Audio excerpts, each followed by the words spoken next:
Hello hi नमस्कार मु आपनकर प्रिय मानस बात्या आम ओडिशा को एते मात्रा रे भल पाउची जे तानरे सारे लिखिछन हम चंदन विश्वाल भाई आसंतु टिके मजालिया फनी कॉमेडी सुनि नबा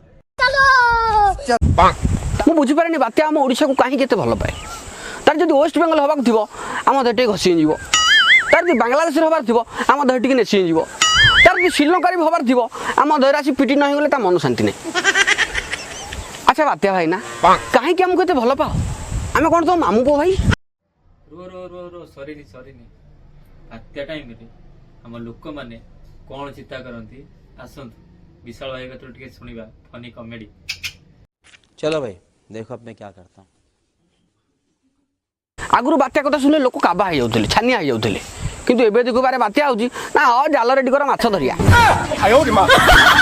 वीडियो तो देखि सालेनी यदि मन को छुई थिबो ताले ए वीडियो को कमेंट लाइक एवं सब्सक्राइब कर देबे निहाती रहउछि जय जगन्नाथ।